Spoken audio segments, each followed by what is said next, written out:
Good evening, everybody. Sorry to make you wait. Kavod Harav, how are you? Baruch Hashem.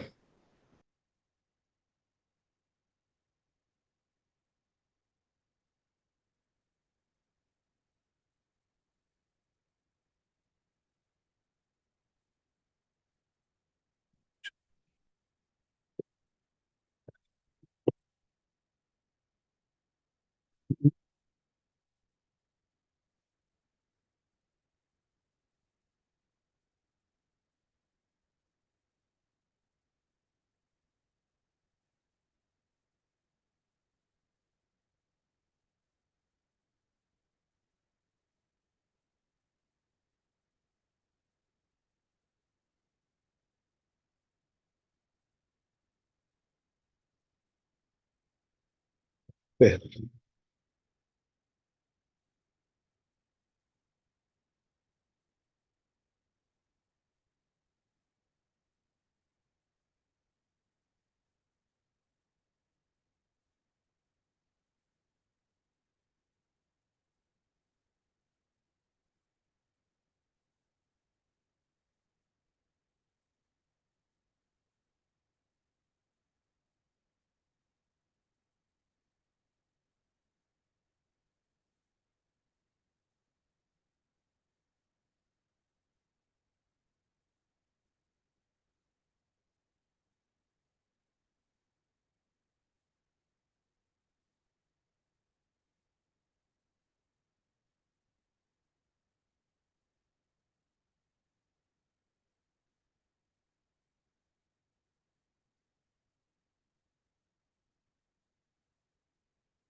It looks like we're starting Yud Aleph, 11.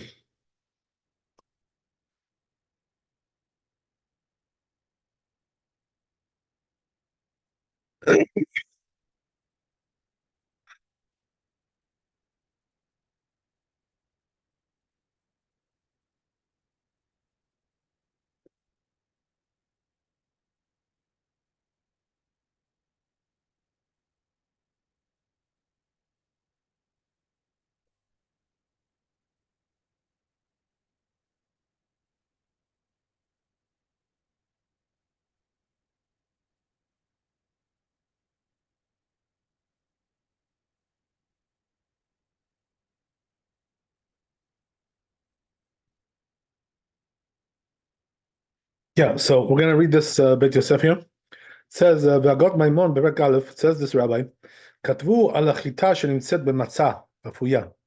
They wrote regarding wheat that was found in a baked matzah, shenefet b'Pesach, which was baked on Passover. Sheyesh mi she'oser. There is one that forbids this.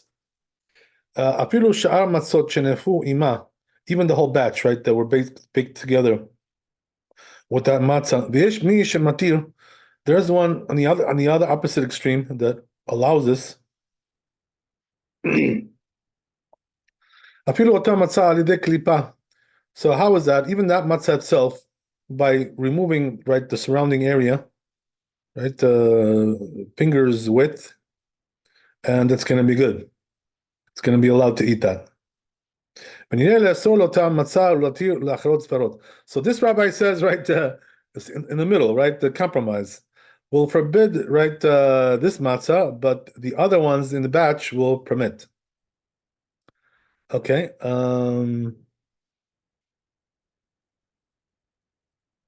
Mordechai also writes these opinions. This perek, וגם הסמ"ק כתבן בסימן רשות, the סמ"ק also.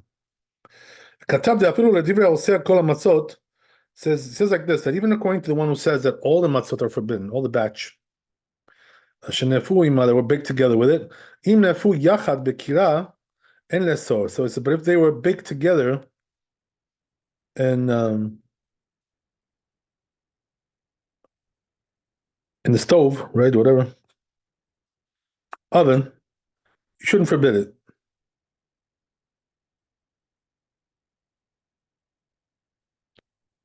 So he says only that matzah itself, where the wheat was found.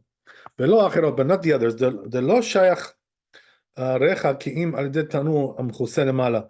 So he says because the prohibition of that the what do you call it? How do you say this? Right? The fumes. Yeah, whatever. The fumes that come out of the of this matzah will not forbid the other ones unless it's in a closed area. But here it's not closed; it's like a stove, so it won't forbid it. That's what he says. Okay.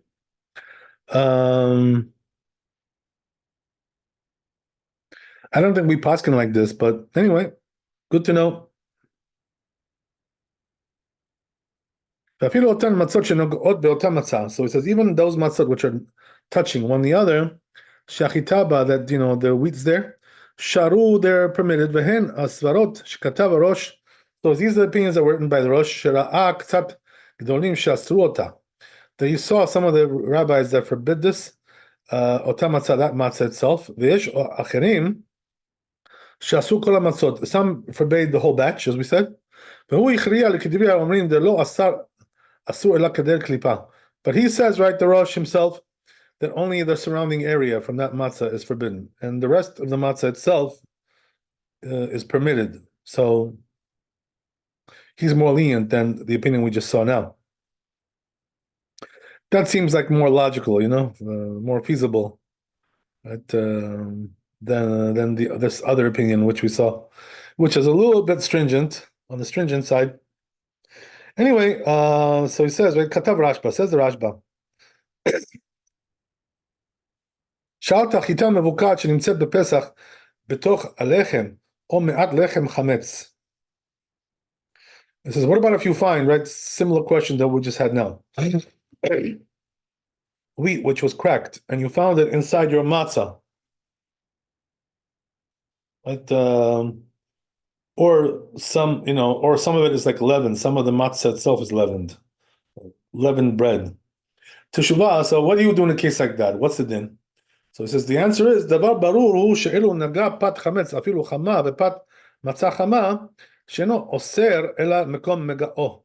So he says the rule is like this, that even if you had, like, let's say for instance, right, a hot matzah which touched a hot piece of bread, okay, so we're talking about dry contact, right? There's no liquid there. We're talking about baking, in the oven, whatever.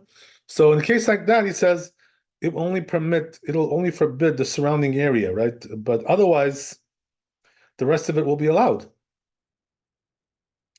And we already discussed this, by the way, that the reason why we're lenient in this kind of scenario is because it's dry contact. There's no liquid medium, right, that causes the taste from one to transfer from one to the other. So since it's only dry contact, it can only forbid, right, up to a certain point. In other words, just the surrounding area, that's it. Otherwise, beyond that, it will not forbid it. Okay, good. We already said this several times. So same concept here. So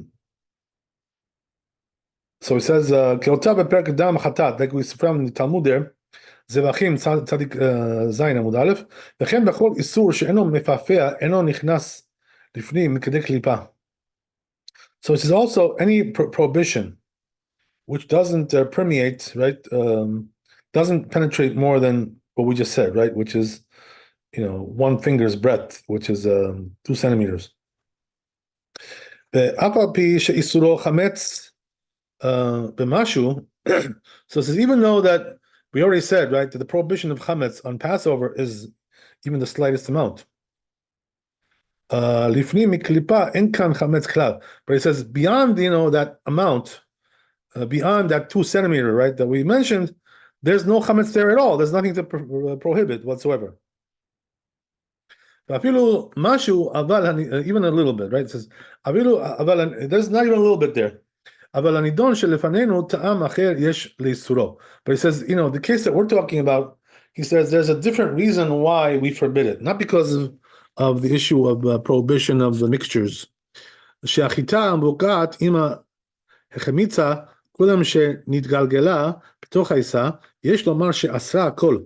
he says, because if you have a cracked wheat, which got leavened, before it got mixed into the dough, we should say, it says that it forbade everything. So it says because we're not only forbidding the place where it touched,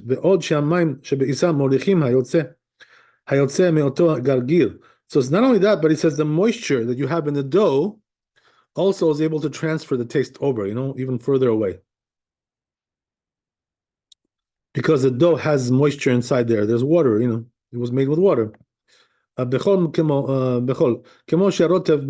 like, right, you have gravy, right? There's liquid that also transfers the taste from one place to another.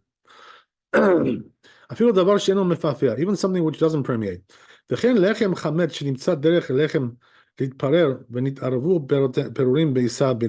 he says also if you have bread which is leavened, and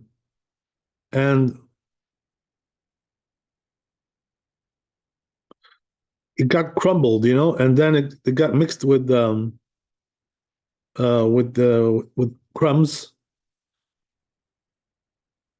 The crumbs got mixed with the dough, which is for Passover. Says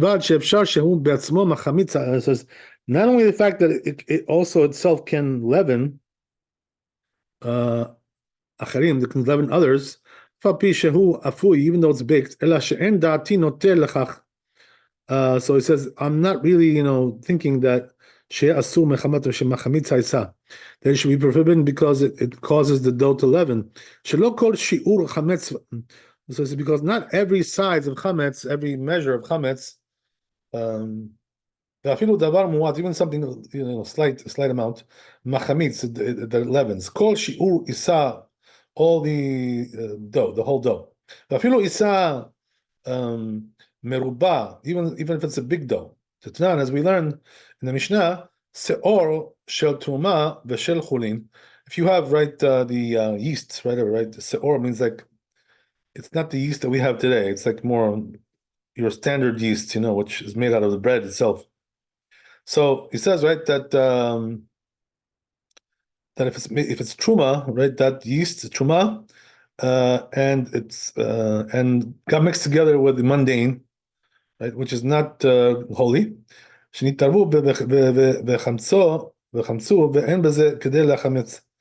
it says it became leavened, and there is not enough there to leaven everything. So you see from there, it says that we see from there that not every size of chametz will cause leavening. In other words, it has to be also something quite significant in size. Otherwise, it will not do the job. Okay, so it seems like it's obvious. But he says, I need to write it anyway. Why? Why need to write it? I saw some, who are erring regarding this. So he says we should be careful, regarding the two cases that we had in front of us. Because of their mixture, that even a little bit forbids. That's the end of it. So he says, since the Rashba is stringent here, in this matter, it says we should be stringent regarding this. In other words, he's he trusts the Rashba. He's worried about the fact that he's stringent here. So he says we should be stringent because of that. It says, practically speaking, we should be stringent. But it says if there's a big loss there, financially speaking, or it's like a case where it's a pressing case. Right? Kedai hu Rosh lismoch alav. So then he says we can rely on the Rosh. So what's the difference, right, between the Rosh and the Rashba? The Rosh was more lenient. Why? What did he say? The Rosh said it's only going to forbid the area surrounding the wheat, right? But the Rashba was more stringent than that.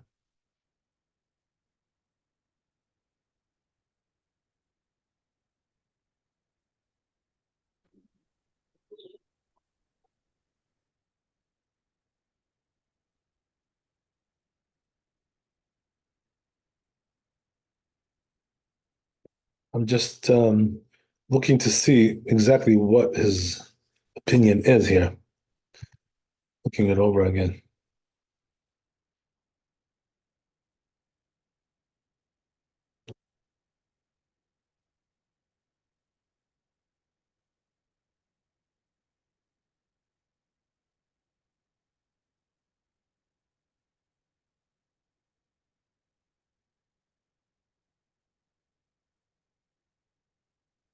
Yeah, so the Rashba seems to say that we should, forbid the whole matzah,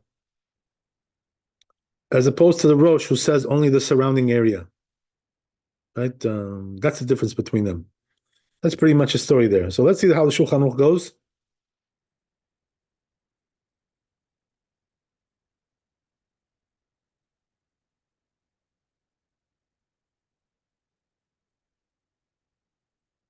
We still have a little bit more here in the Beit Yosef before we get to Shulchan Aruch. So he says, "Umash katav harosh ve'lo chayshin anshema ela hayta b'mayim lefi sheYisrael regilim lishmor yafeh hamayim she'ashmorim." And that which, right, the Rashba said, that we're not concerned. That what the Rosh said, that we're not concerned that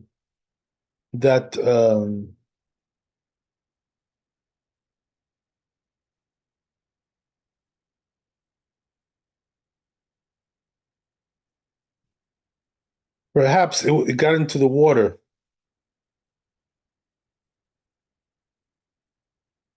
So we're not concerned about that. Why is that? So he says because the Jews are, they usually are stringent about this. They guard it very well. So what does that mean? The water is guarded, So we're not concerned that the leaven got into the water. Okay. Anyway, so he says, right, regarding this Beit Yosef, mashma she'im hayta nimtzet b'mayim. So right then he says it implies that if it was in the water, hayu nesarot hamatzot sheniloshu b'yotam b'mayim. So then, right, all the matzot that were made with that water would be forbidden. V'yesh li tmoa.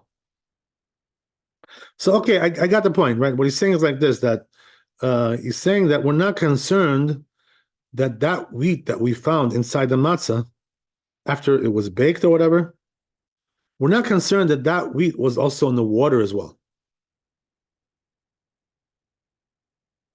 Because otherwise, if it was, that would have forbade the whole, water, the whole thing there. So that would mean that the whole batch has to be put in the garbage because, right, the whole batch was made with that water. So says the Rosh, we're not concerned about that. Why is that? Because the Jews, they guard the water, so they don't allow some foreign substances to get in there, some wheat, right, whatever.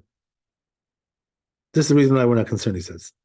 Okay, so regarding that, says the Beit Yosef, it implies from the words of the Rosh that if it was in there, right, the wheat in the water, then the whole batch will be forbidden. So he says there is a little bit of a wonderment here. Regarding this opinion, right? Rabbeinu katav kan divrei harosh stam. So he says because he brought here the words of the Rosh Rabbeinu, the Tur, right? Just regular. In other words, no. He didn't explain it or whatever, or change the meaning or whatever, alter the right the understanding of it. But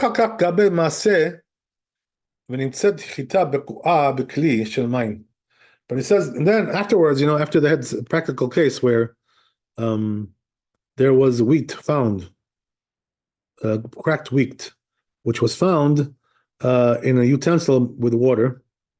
ובשלו באותם המים תבשיל. And then they made, in that water, they made some kind of a cooked dish. וכן החיטים או חמץ גמור שנפלו לבור. Also, if you have wheat or leaven stuff, chametz, that total chametz, right, that fell into the pit. Katav she'amayim mutarim. He says that the water is allowed there. So, in other words, it seems to contradict what we just said here. That's what he's saying, the Bet Yosef. Because here we're saying that, the water will not, even if you found some wheat in there in the water, it's not going to forbid the whole batch. But according to what we said before, it will forbid the whole batch. That's the way it implies from the language of the Rosh. Okay, interesting. Whatever. So anyway, it says, so he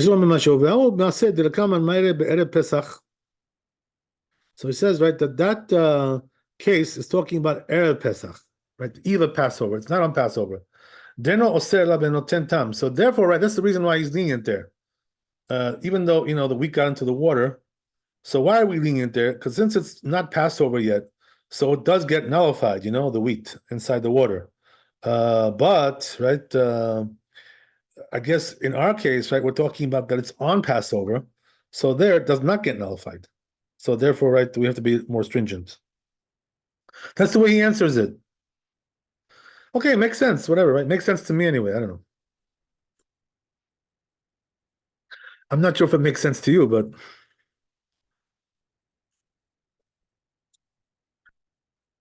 So, Kavod Harav, you're saying that the Rosh was lenient because it was before Pesach and the Rashba. Right, which makes sense, No, we're not talking about the Rashba right now at this point, Okay. right? Mm-hmm. We're talking about that there's a contradiction within the words of the Rosh itself. You know what I mean? Okay. You know what I mean? Because one place it implies that the water will be all right, even though there's wheat in there, Mm-hmm. And the other place implies that if the wheat got in there, the water will be all forbidden. So therefore, the Bet Yosef answers, it must be one is talking about during Passover, and one is talking about before Passover. Okay, thank you. That's it. Okay, good. So, okay, very good. Go on. So he says, like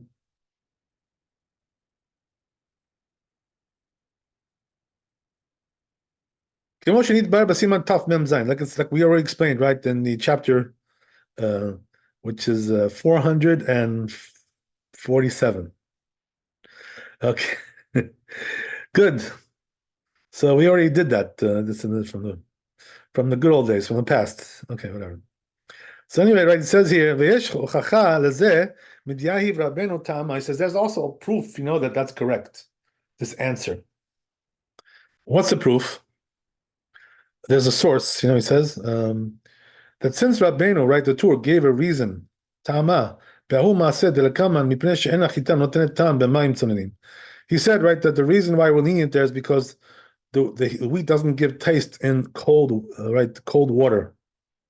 So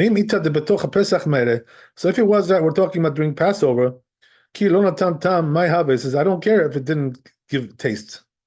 It's not really relevant. Because the chametz on Passover, right, doesn't get nullified at all. So it doesn't really matter whether it's hot water or cold water. That's not the issue. The issue is that it's a mixture which is forbidden. So therefore, it says Bet Yosef, right, that also supports our thesis here, that the Rosh is talking about prior to Passover, right, in one place. And that's why he's more lenient there. Okay. Good. So that's the Bet Yosef. So yeah, we let's go to Shulchan Aruch.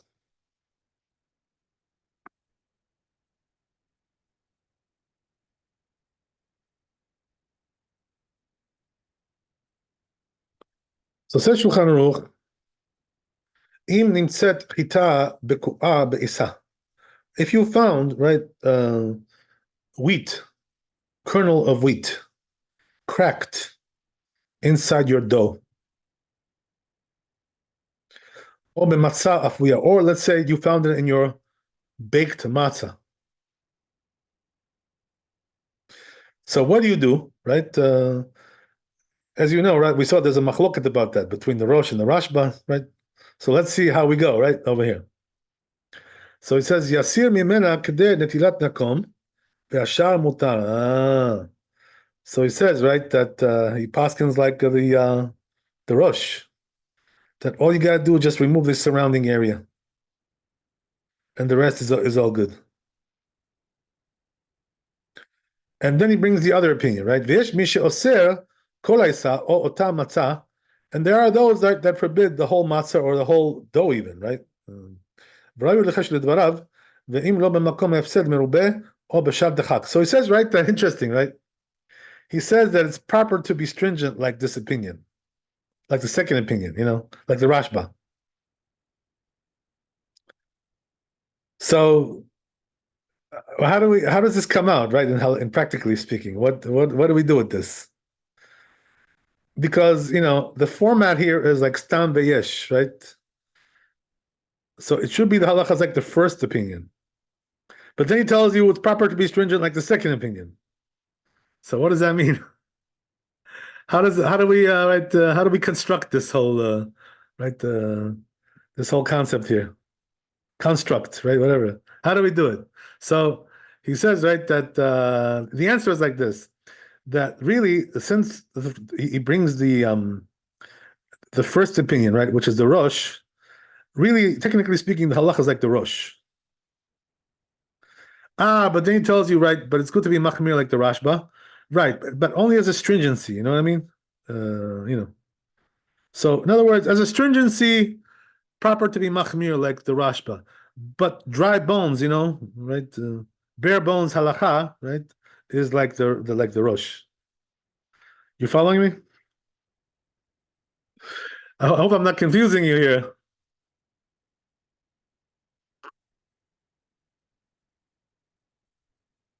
Therefore, right, practically speaking, what does that mean? It means that I can get away with doing like the first opinion, if I feel like I'm getting, if I feel lucky, God will protect me. Whatever, I'm joking, right? But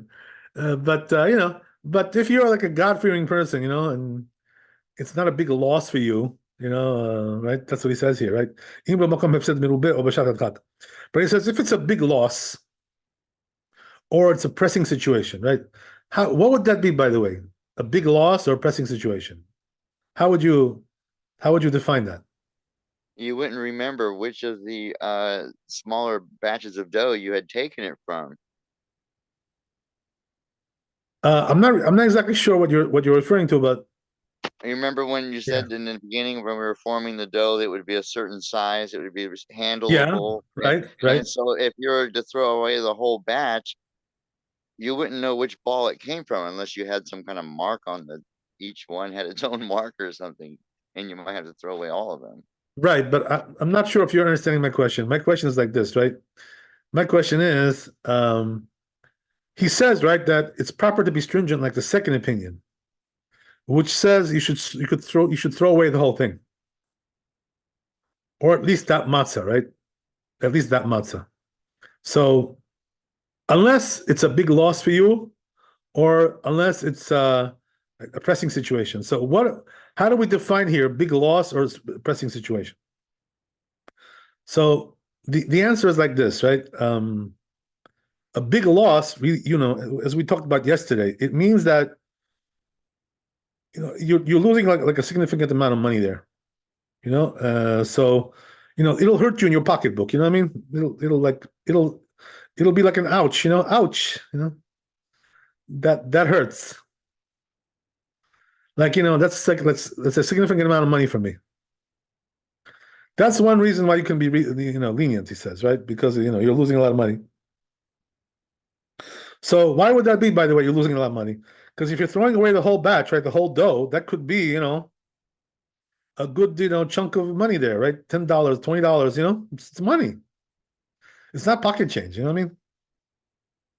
So if you're losing that much, so then right, there's room to be lenient. That's what he's saying, right? Or the other thing is, right? Let's say um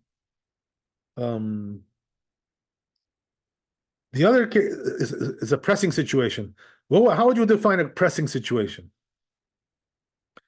So the answer is like this, right? Let's say, gee whiz, like if I throw away this batch of dough, I got nothing left. I don't have what to eat. Like that's it. I'm gone. I'm out.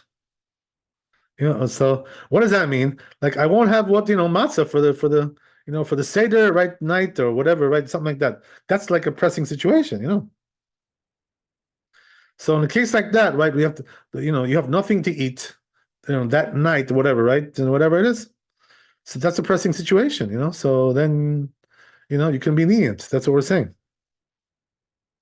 So then be lenient like the Rosh. Right? That's the idea. Okay, so yeah, that's what it means more or less, right? Okay, so says the Rama here, right? וכן נוהגים תוך הפסח לאסור אותה המצה שנמצא בה החיטה ומטעין את האחרות.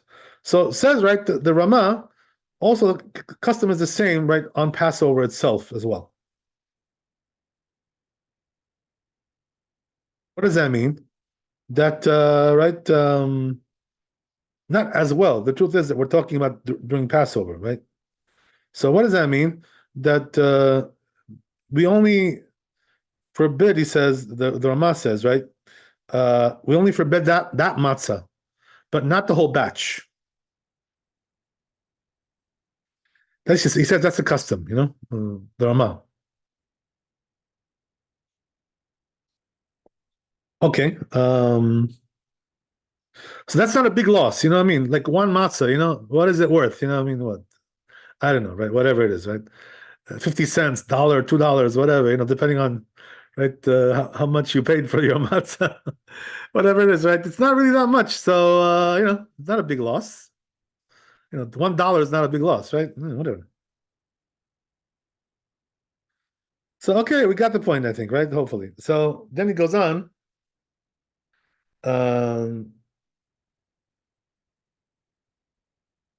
Then shenimtza ba afuya or chaya, whether it was found right in the baked matzah or in the dough before it was baked. Ve'aminan kan nimtzet kan aita. It says we assume, right, that that's where it was. Ve'im nimtzet be'isa, but it says you found it in the dough or kol isa. So then says the Rama, if you find it inside the dough, it forbids the whole dough, right? So he's right because we're talking about during Passover, right? So it doesn't get nullified. Not much you can do, really. So just to clarify, right, what is the Rama telling you here? It's important to understand what he's saying. That he's telling you that if you found it in like a specific matzah, okay, after you baked it, let's say, right? So then you forbid only that matzah. But the rest of it is okay. Because that's where you found it, and that's where we assume that, whatever. But if you find it before you baked it, right, inside the dough, and you have the whole dough, the whole batch there, right?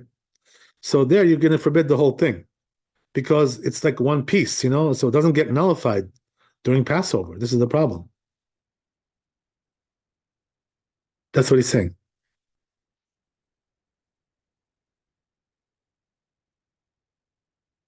Okay, if you have any questions, let me know. So then he clarifies further, right? As we already covered pretty much what he's saying here, but anyway, I'll read it. It says ודווקא תוך הפסח וכל הפסח אין אוסרין רק כדי נטילה והכי נהוג. But he says here we're talking about during Passover, as we said, right? What about before Passover? In other words, you're making the matzot before Passover, like most people, right? Most people don't make matzot on Passover; they make it before Passover. So, if that's the case, right, then he says all you gotta do is just take the surrounding area, and that would be enough, because it does get nullified, since it's still not Passover yet. So therefore, just remove the surrounding area, right? And what do you call that? Take an enclave there, right? Remove that enclave around the wheat, and the rest of it is good, right? Even that matzah itself.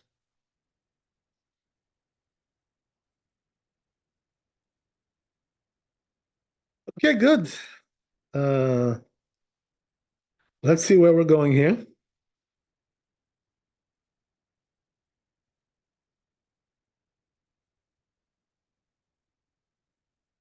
You'd bet.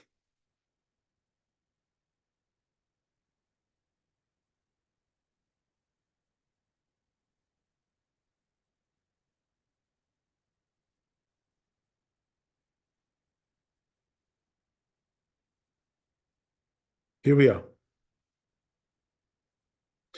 So we got to read the tour over here.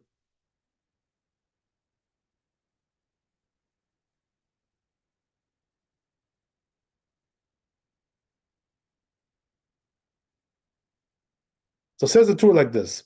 מעשה שמרגו תרנגול במים חמים ומצאו אחר כך במים גרעין של חיטה ואסר ראבן התרנגול.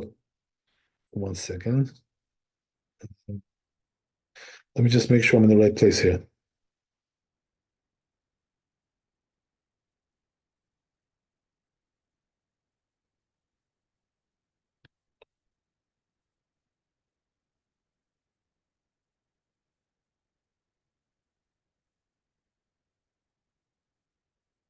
Yeah, I'm sorry.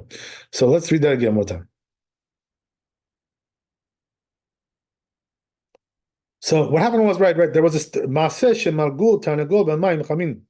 So what happened was, right, that they boiled a chicken, right, in hot water. ומצאו אחר כך במים גרעין של חיטה. So what happened was that afterwards, right, they found like a kernel of wheat inside there. So ואסר ראבן התרנגול. So he says, right, that the Ravan, he forbade the whole chicken. So you can see why that is. What's the reason why? Because here we have water, right? It's not baking here; it's boiling.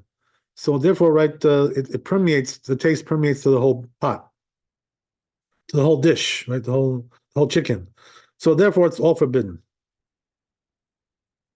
What are we talking about? We're talking about Passover, right? As we said, not before Passover. That's a different story. Because during Passover, as we said, does not get nullified. Okay, so now he gives the reasoning for this, right? Why do you forbid the whole thing? So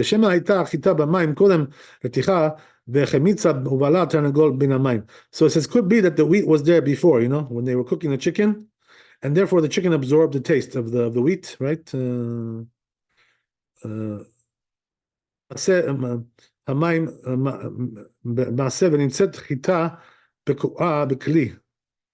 Right, so that's a different story, it seems like.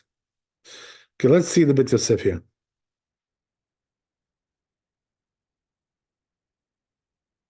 It says Beit Yosef, אפילו מאן דשריה במים שנמצאת בהם חיטה בקועה.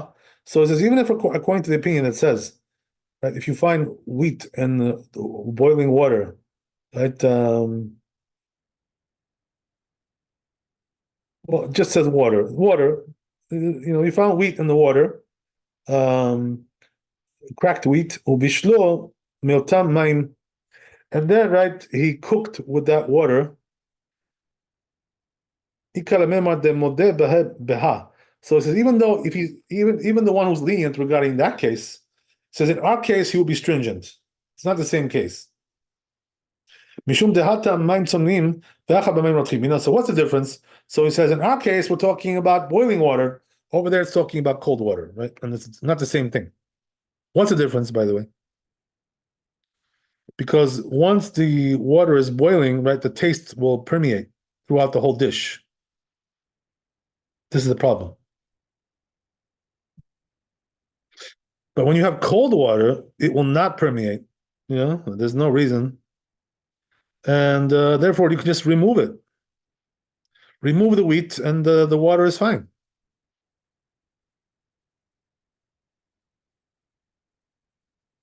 Okay, so that's the story. מעשה ונמצאת חיטה בקועה בכל כלי של מים. Yeah, so now we got to go to the other part of the tour.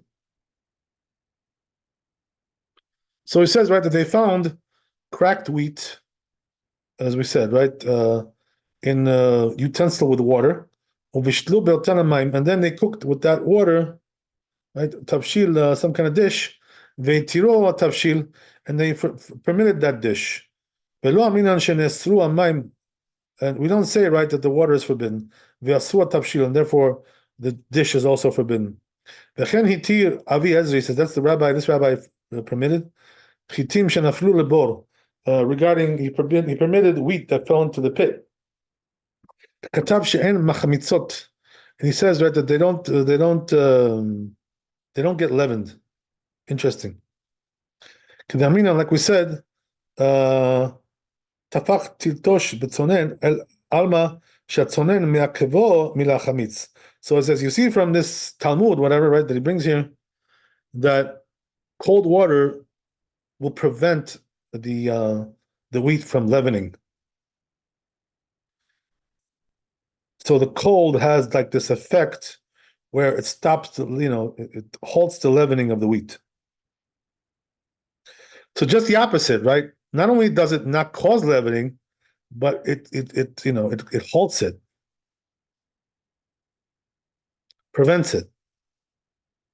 So he says, but it seems to me, he says, right, I guess it's a bit Yosef saying this, right, that he says these two cases don't really, they're not really the same. The Tur says this, I'm sorry. The Tur. So he says, because that is talking about a dough. But he says, when it comes to the wheat, it does leaven. Interesting. Even with cold water, he says, it does leaven. The tab'a bechishta, like the story in the Talmud, right? They're talking about a boat that sank. The all the Tanya Tosefta, he says, also we learned in the Tosefta, sharach itin v'seorim b'mayim, he soaked wheat and barley in the water, v'chemitzu, when they leavened, asurot, they're forbidden, ela nir'eh le'atir, me'aytama, but it says we can permit for this reasoning. What's the reasoning? Since the water is cold, right, the wheat doesn't give taste, right? Doesn't permeate the taste of the wheat. They don't give taste of the wheat, taste to the dish, whatever. So even if you have like total chametz, right, that fell into the pit, mutar mizeh tam, it's permitted because of this reason, he says. Interesting. Wow. Okay, so let's see the Bet Yosef.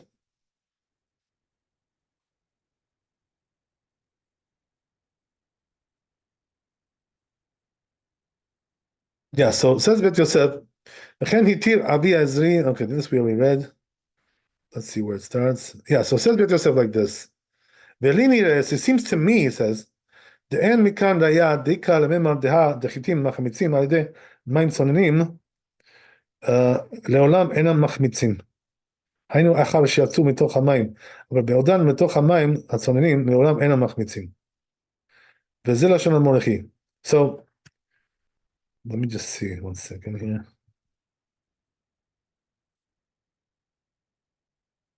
Yeah, so I guess we can maybe try to finish this. We'll see, right? We'll see if you have any patience for me. If you have patience, we can finish it. So it says, right, that this halakha, not the whole chapter. So he says, right, that seems to me, says Bet Yosef, that they don't resemble these two cases. Why is that?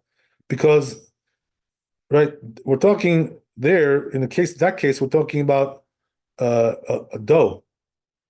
But when it comes to wheat, right, so this is the Tur, we already read this, so I'm going to skip over and go to the Bet Yosef. So he says, right, the Bet Yosef, he doesn't seem to agree with the Tur. He says there's no proof from here. Because we can say that which we say, right, that wheat does leaven when it comes to cold water, like the Tur brought, right, the proof for that. That's only after it left the water. it was removed from there. But it says if it's still in the water, the cold water, then it does not leaven. Interesting. Wow. So he doesn't seem to agree with the tour. Okay. So says the Mordechai, right, that Avi Ezri explains that wheat shenaflu lebe'er mayim, that fell into the pit of water, well. Mutarin ledivre rabotai. According to my rabbis, it's allowed. Shepasku noten tam nifgam mutar b'pesach. So why is that? Because it's giving a bad taste, right? It's not a good taste for the water. So also he says it doesn't leaven if it's placed in the cold water still. It's still there. So therefore it seems to this rabbi the Divya Kol Mutarin, everybody agrees it's allowed in this case.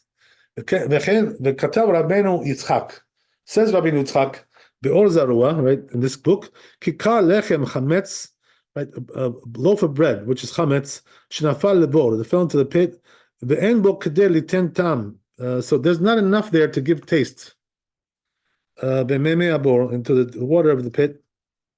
So in other words, you have nullification going on there, right? 60th. So it says in a case like that where we're doubtful whether the water of the pit is permitted or not. So it says perhaps you should be more stringent here in the case of than the case of the wheat. Why is that? Because the loaf already got leavened.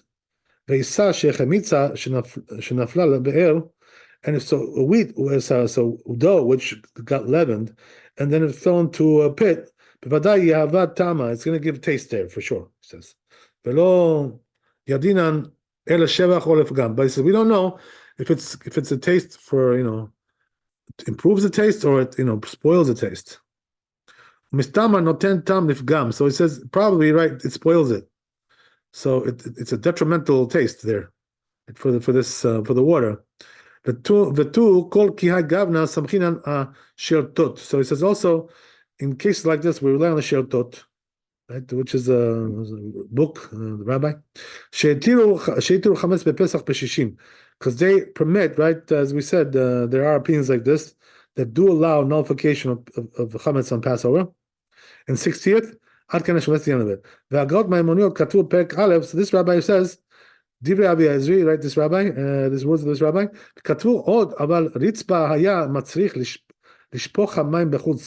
But he says this rabbi required that you should spill the water out.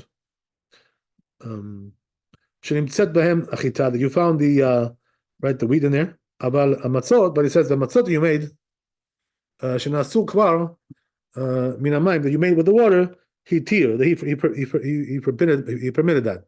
The mechita achad lo be'aleh, because he says one wheat is not going to cause the whole batch, whatever, the whole water there, right, to get permeated with taste. So he says it could be that even during Passover it's allowed. That even though during Passover it doesn't get nullified. It says here, right, even that much you don't have. In other words, you don't have nothing. Why is that? Because one kernel of wheat, what is it going to do to a whole pit of water, right? Not going to give any taste.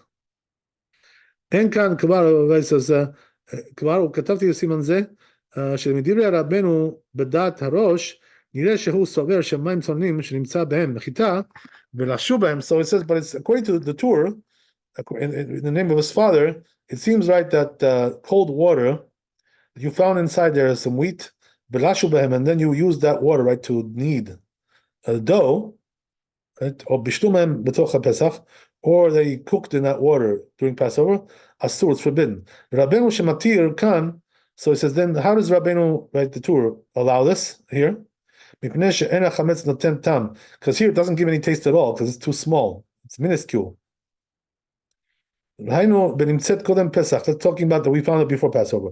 אבל אם נמצאת בתוך הפסח, but if it was found during Passover, דאיסורו במשהו, there, right, the prohibition is like, even with, the slightest amount. So then it's going to be a problem. Okay, so a little bit complicated what he said here. Lots of twists and turns here. But let's see the Shulchan Aruch, right? If we can sort it out. Can sort out this whole confusion here.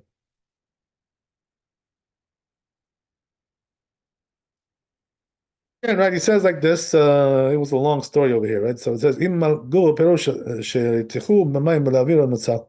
so let's say, right, they boil the chicken, right, inside the pot, whatever, right?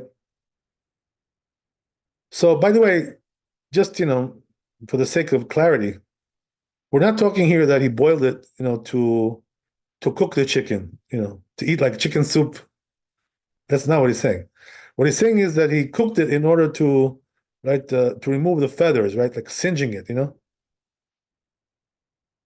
Whatever, but anyway, right, it's boiling water, right, more or less, right, it's the same thing, more, And so it says, right, that Tanagolat matzu b'mayim garin chita beku'a asra tanagolat. So he says, right, as we mentioned there in the tour, that in that case where you boiled the whole chicken, right, in a pot, and you found some wheat there, right, afterwards, the whole chicken is forbidden because it's during Passover and there's water, so it permeates throughout the whole dish, right? So therefore, the whole thing is forbidden. That's what we're saying.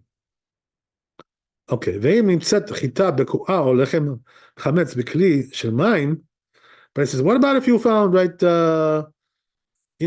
cracked wheat or some little piece of bread, whatever, right, inside water, then that's not enough to give taste there.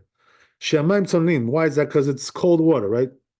So if the water is cold and it's not really such a big amount, right, or whatever, and they use that water to make some kind of a dish, right, or to make a dough from it, mutar. So there it's allowed, right? So as we said, what's the difference between this and that? Because the hot water makes it permeate, right, into the whole, dish, right, the whole chicken, whatever, right? So it's all forbidden. But the cold water will not make it permeate the taste. So therefore, right, you can still use that water for some other purpose, on Passover, right? Whatever you want to do with it, right? Whatever. You want to cook something with that, right? Make some soup, I don't know, God knows what, right? Or what do you call it? To make a dough, right? Using that water. Either way, it's going to be allowed.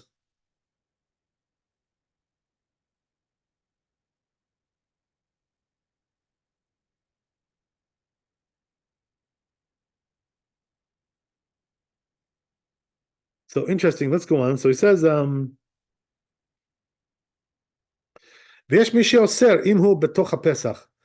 there is one, right, that he says is stringent about this if it's during Passover. So what does that mean? According to the first opinion, apparently, even if it's during Passover, it's still allowed. How is it allowed, by the way? But didn't we say, right, that during Passover it forbids even, the slightest amount? Right? There's no nullification. So what's the answer to that? The answer is, right, that you just remove the wheat, right? And then there's nothing there. There's no taste because it's cold water. And the wheat is also, you removed it. So there's no reason to forbid it. That's the reason. Okay, so let's go on to the Ramah.